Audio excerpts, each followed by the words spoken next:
Jay, this morning, information from the Case-Shiller Home Price Index made it official that the value of residential real estate have reached a new low point since the Great Recession began. Home prices dropped by 5.1%, a level not seen since mid-2002. A decade's worth of home prices just vanished. Does the administration have any response to this news? Is there anything that can be done? You weren't in the White House at the time, but the president announced the housing plan to great fanfare that he said would help, I believe, 3 to 4 million people, and I don't think it's quite reached that level. What is the response? Well, let's step back. First of all, we are obviously aware of these numbers, and we understand that that this is a challenge. The housing market remains in a challenging situation. But it's also important to remember more broadly that we have begun effectively a recovery, an economic recovery. We've seen quite solid job growth now for many months, and 750,000 private sector jobs were created over the past 3 months alone.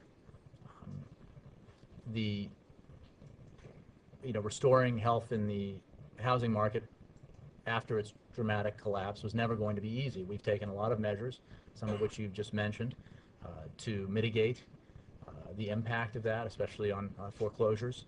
And we are working aggressively to help homeowners modify their loans to avoid going into foreclosure and investing in communities hardest hit by the continued difficulties in the market. In fact, the hardest hit communities program, or hardest hit states program, is just really getting up and running now. So we hope that will have a positive impact. But there's no question this is the domestic housing market was hit very hard by this worst recession since the Great Depression, and it remains a challenge that we're addressing. The HAMP program may be, obviously it's a tough competition, but it might be the most controversial piece of legislation that the president has put forward in terms of its effectiveness. Obviously, there are other pieces of legislation that people might dispute that claim on, but there are a lot. The president said it would help, I believe, around 3 million people, and last I checked, it was under 1 million who would receive permanent home modifications. Is there any plan for the administration to try again, try something new, try something more effective? Well, look, we are implementing the foreclosure mitigation programs that we've already got in place, and over 600,000 homeowners have obtained permanent modifications to their mortgages under HAMP. On average, over the past 6 months, 25,000 to 30,000 more homeowners are obtaining permanent modifications each month.